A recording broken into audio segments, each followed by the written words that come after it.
Get ready for the dictation. Dictation will start in 5 seconds. Start. Mr. Chairman, I wish to support this bill not because this is really a measure which will improve the conditions under which these institutions have come into existence in our country, but because I feel even a small thing like this, which will regulate the running of these homes, might do some temporary good. If we examine the reasons why these homes have come into existence, we will find that it is really a reflection on the social backwardness because women are not educated, because women do not have the right to own property. Naturally, they are deserted, neglected, and are driven to the necessity of going into these homes run by the men in our society. These people run these homes under the guise of public charity, but these homes have really become centers of immoral traffic in our cities. These institutions are not only run by the state as they should be, but they are run by religious and semi religious bodies by the so called public spirited men in our country.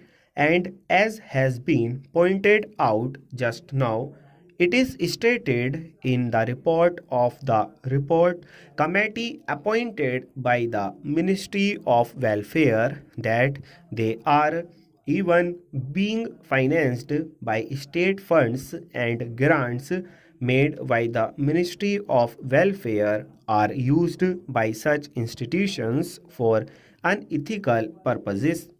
I do not know how we will be able to control them by passing a bill like this, which will give them some kind of supervision by the state.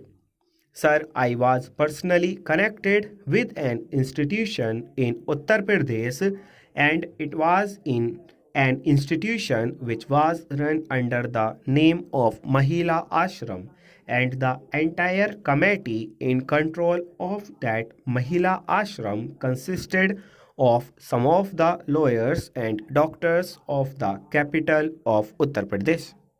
The means by which they secured the finance to run this institution will prove on what basis this institution is running. For every month that an inmate spends in that home, the prospective husband will have to pay at the rate of so many rupees per month. The only idea of this institution is to get the inmates married, and once they are married, they do not keep a record of the marriage.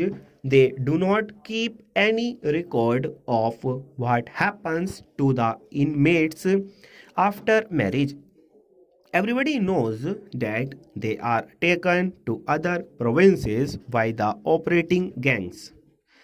Sir, one of the institutions quoted in that report is worth mentioning here.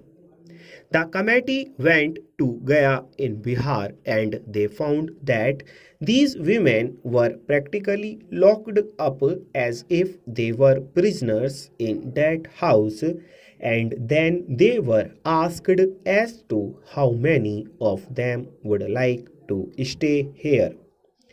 12 out of the 16 ran out of the house. This is typical not of a few but of the majority of the houses run under the name of women's homes or under the grand name of Mahila Ashrams. Only the other day, in Times of India, we read about a children's home run in Delhi with the financial aid of the Ministry of Welfare. Just to give a grant to an institution because it bears the name of women and children, even when it is supervised by a visiting committee or visiting men, does not really mean that we are solving the problem. Money can be wasted. In fact, in our country, lakhs and lakhs of rupees are wasted by giving indiscriminate grants to institutions which are either run by semi religious or semi social welfare bodies. And I think the government, if not private members, should bring forward a bill which would be for the abolition or total suppression of these homes.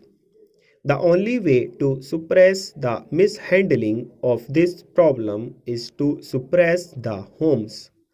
Another thing I want to point out is that these homes flourish in a large way in those areas where social customs have militated against women.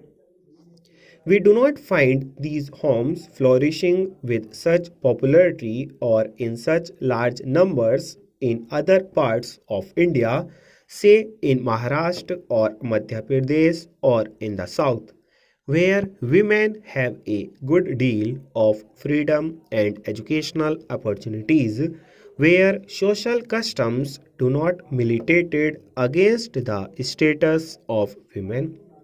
Therefore, we should pay increasing attention not only to giving grants or to bringing out bills like this, but also to give educate perhaps better opportunities for women to have education. It is not the woman who can stand on her own legs goes there and who is being exploited by these men. It is the weaker women, the women who are ignorant and who do not know what is right or wrong, that are being given false promises and taken to these homes and then handled like goods by the exploiter. Therefore, I support this motion because there is nothing else to do, and I hope that the rule making powers will be exercised in such a way that the control of the government on these institutions might be tightened. Full stop.